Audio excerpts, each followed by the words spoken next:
Hello friends बरायबाय माय बड tech चेनेलनि गेजेरजों नोंथांमोनखौ बयखौबो दायो जोङो बे भिडिअनि गेजेरजों नोंथांमोननो मिथिहोगोन जे सिगाङाव जोङो ई-रिक्सानि अनलाइन एप्लाइ बेनिफ्राय सुइ मेसिननि अनलाइन एप्लाइ जोङो बेफोरबायदिनि मोनसे अफार्स स्किमफोर दङ आरोना आसाम गभर्नमेन्टजों माइनरिटिस डेभेलपमेन्ट बर्डजों अफार होजानाय एबा लन्च खालामजानाय मोनसे स्किम बेनि सिङाव जों मा बेनिफिट्स खालामनो हायो एबा सोर मोननो हायो बेखौ जोङो आबुङै मिथिगोन जोङो मोनसे PDF फाइल डाउनलड खालामनानै जों नायगोन बेवहाय बे जोंनि स्किम्स एबा अफारानो जाहैबाय बे 4 इनपुट्स आइटेम्स बेहाय जों क्लिक खालामनानै जों मोनथिनानै मोनगोन बेनिफ्राय जोङो माबायदि स्टेपआव जोङो बिनि फर्मेटखौ मोनो एप्लाइ प्रसेसआव जों बेखौ बेहाय download form fill up step by step बेहाय स्टेपखौ नुनो मोनदोंना बेहाय जों क्लिक खालामबा PDF मोनगोन बेनि गेजेरजों जों इन्टारफेसखौ आन्दायाजासे एप्लाइ खालामनो हानाय जागोन बेनिफ्राय जायफोरनाखि PDFखौ फाइनेल साबमिसन खालामनानै डाउनलड खालामनो रोङाखै अब्ला नोंथांमोना फर्म रिप्रिन्ट बेहाय क्लिक खालामनानै गोदानै डाउनलड खालामनानै लाफिननो हागोन फाइनेलि नोंथांमोनहा एप्लाइआ साक्सेस जाखांनायनि उनाव दायो जोङो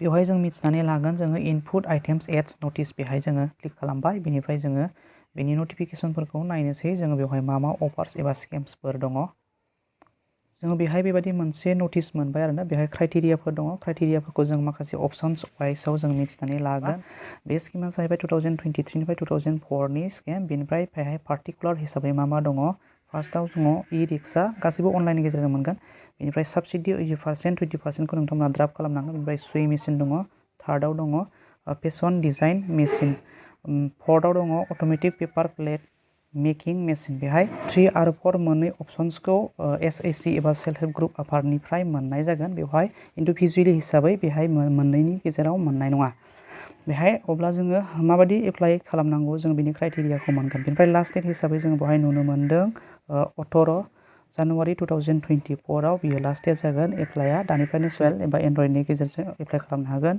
गाहायाव होनाय नैबे वेबसाइट दङ बे अफिसियेल साइटनि सिङाव हाबनानै जोङो एप्लाइखौ खालामनानै लानो हानाय जायो गाहायाव नुनो मोनदों फेशन डिजाइन मेसिन बेनिफ्राय automatic paper plate making machine बे मोननैनि जोङो बे भिडिअनि गेजेरजों मिथिनानै लागोन एबा एप्लाइ खालामनो हागोन जोङो सोर बेनि क्राइटेरियाखौ जों अपशन्सनि गेजेरजों मोनगोन बेवहाय जों गासिबो नायजोबा बेनिफ्राय नोंथांमोना बेवहाय आधार कार्ड नांगोन आधार कार्ड बेनिफ्राय बेंक एकाउन्ट पासबुक नांगोन बेनिफ्राय आधार कार्डजों बेंक एकाउन्टजों लिंक जानांगोन बेनिफ्राय मबाइल नाम्बार बेजोंनो जों एप्लाइ खालामनो हानाय जागोन एजआ जाहैबाय 18 निफ्राय बेहाय 50 इयार्ससिम जों एप्लाइ खालामनो हानाय जायो बेवहाय नोंथांमोना लिंक हिसाबै बिनि क्लियार हेल्पलाइन हिसाबै बेहाय मबाइल नाम्बार दं बेनि गेजेरजों नोंथांमोना क्लियारि साबसिनै मिथिनो मोनगोन एबा जेब्ला एप्लाइ साक्सेसफुल जाखांबाय बेनि उनाव नोंथांमोना खौरांखौ बे मबाइल एबा हेल्पलाइननि गेजेरजों लानो हानाय जागोन दायो जोङो मेन साइटआव फैफिनबाय बे साइटआ जाबाय जों नोंथांमोना गोजौआव नाय आसाम माइनरिटिस डेभेलपमेन्ट बर्ड बेनि गाहायथाराव जोङो नायदो जोङो बेहाय कर्स वाइज फर्म फिलआप जों बेहाय नुनो मोनदों बेहाय जों क्लिक खालामगोन SAC हिसाबै बे मोननै बेनार प्रिन्टिं एबा फेशन डिजाइनिं मेसिन बेनि थाखाय जोङो नैबे ग्रुपआवसो जों एप्लाइ खालामनो हागोन बेनो जाहैबाय SAC एबा सेल्फ हेल्प ग्रुप आफाद बेनिफ्राय इन्डिभिजुवेलि हिसाबै जा ई-रिक्सा बेनिफ्राय सुइ मेसिन बे मोननैया जाहैबाय नैबे केन्डिडेट फर्म फिलआप नैबेनि गेजेरजों एप्लाइ खालामगोन दानिया बेयो जाहैबाय ग्रुप वाइसआव जों एप्लाइ खालामगोन दानिया जोङो बेखौ एप्लाइ खालामनायाव बिनि फिलआप खालामनांगौ स्टेप एबा बिनि इन्टारफेसआ जों माबायदि जागोन बेखौ जों नैबे PDFनि गेजेरजों मोननो हागोन जों माबायदि जागोन इन्टारफेसआ माबायदि बारलांगोन जों बेयाव क्लिक खालामनोसै बेनिफ्राय जों मोनसे PDF मोनबाय जों बेखौ डाउनलड खालामनानै नायगोन दानिया जोङो बेबायदि मोनसे इन्टारफेस मोनबाय जोंनि एप्लाइ इन्टारफेसआ बेबायदि जागोन जोङो बेबायदि मोनसे अफिसियेल साइट जोङो गेवगोन आरोना गेवोबा जोङो बेहाय जोङो नटिफिकेसनखौ नायनो हायो नैबे लेटेस्ट आपडेट डिसेम्बर 26 तारिखआव फैदों बे 2023 देग्लाय बेयाव बिनि इन्टारफेसआ जागोन जों बेबायदि दायो जों नुनो मोनदोंना बे अपसनखौ नुनो मोनदों बेनिफ्राय जोङो एप्लाइखौ नैबेहाय मोननैनि गेजेराव जों मोनगोन आरो इन्डिभिजुवेलि हिसाबै गाहायाव बेनिफ्राय जोङो SAC हिसाबै जों बेयाव थाङोब्ला जोङो गाहायाव नायदो जों माबायदि इन्टारफेस मोनगोन जों बेबायदि मोनसे अपसन नुनो मोनो बेहाय बेबायदि कर्स इनफरमेसन दं जों बेखौ क्लिक खालामगोन बेनिफ्राय 2 नाम्बाराव दङ इनफरमेसन डिटेल्स बे SAC हिसाबै गासिबो बेखौ फिलआप खालामजोबगोन फिलआप खालामनानै जोङो मा मोनगोन बेवहाय मोनसे अपसन 1 नाम्बारखौ क्लिक खालामोबा बेहाय जों अपसन मोनथाम नुनो मोनो कचिं एन्ट्रेन्स बेनिफ्राय डिस्ट्रिबिउसन सुइ मेसिन बेनिफ्राय ई-रिक्सा जों बेखौ खालामालासिनो SAC आव खालामोब्ला जोङो मा मोनो बेबायदिनो फारि फारि पार्टिकुलार्स हिसाबै जों बारलांगोन आरोना बेखौ जोङो फिलआप खालामगोन जों SAC हिसाबैबा नैखौ मोनगोन आरोना अपसना distribution of fashion designing machine बेनिफ्राय distribution of automatic paper plate making machine बे मोननै अपसना गेवगोन SAC नि आन्दाराव बेनिफ्राय जोङो गासैखौबो जोङो बेहाय फिलआप खालामखांनायनि उनाव एड्रेस फिलआप खालामखांनानै कास्ट कमिउनिटि गासैबो फिलआप खालामखांनानै जोङो बेवहाय 5 नाम्बाराव डकुमेन्ट्स मोनगोन। डकुमेन्ट्स आपल'ड बेहाय गासैबो थानाय डकुमेन्ट्सफोरखौ नोंथांमोना आपल'ड होनांगोन। बेनिफ्राय फाइल साइजआ बेहाय मोनफा मोनफा नायनांगोन नोंथांमोना निजे। बेनिफ्राय साबमिटआव जोङो क्लिक खालामगोन।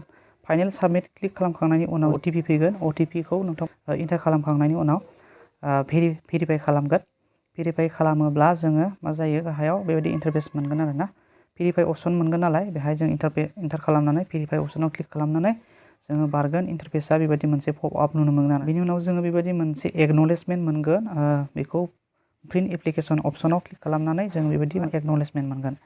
जुदि बे एक्न'लेजमेन्टखौ नोंथाङा डाउनल'ड खालामनानै लानो रोङाखैब्ला रिप्रिन्ट होननाय मोनसे अपसन नुनो मोनदों। जोङो नैबे रिप्रिन्ट एप्लिकेसनाव क्लिक खालामगोन। दायो जोङो थांफिनोबा मोनसिगोन जोङो नैबिदि मोनगोन आरोना। जोङो बेबायदि रिप्रिन्ट मोनगोन। बे रिप्रिन्टआव जों क्लिक खालामगोन जेब्ला नोंथाङा डाउनल'ड खालामनानै लानो बावदों अब्ला। दानिया जों एप्लाइ प्रसेसखौ जों नायथारनोसै थांनानै। दानिया जोङो एप्लाइ खालामगोन नालाय जोङो SAC हिसाबैसो बेनि अफारा जाहैबाय बेनार प्लेन्टिं बेनिफ्राय फेशन डिजाइनार बेनि नालाय जोङो बेहाय क्लिक खालामगोन। जों बेबायदि अपसन मोनगोन आरो जों बेबायदि अपसन मोनोबा बाव क्लिक खालामगोन। बेहाय नुनो मोनदों जोङो distribution of fashion design machine बेनिफ्राय मोनसेया जाहैबाय distribution of automatic paper plate making machine. बे मोननैया जाहैबाय SAC हिसाबैसो जों एप्लाइ खालामनो हागोन। बेयो इन्डिभिजुवेलि नङा।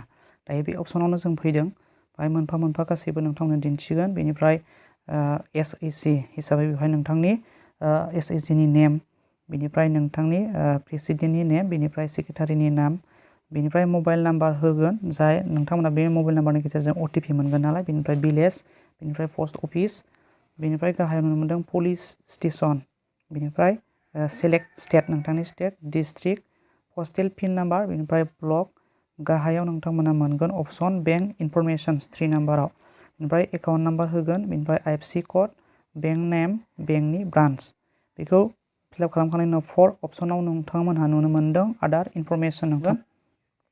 दानिया जोङो बेवहाय नायनो हायो जोङो बेबो मोनसे क्राइटेरिया जों बेहाय मिथिनानै लानो हायो। बेहाय थानाय क्राइटेरिया बेहाय थानाय कमिउनिटियावल' बेखौ एप्लाइ खालामनो हायो।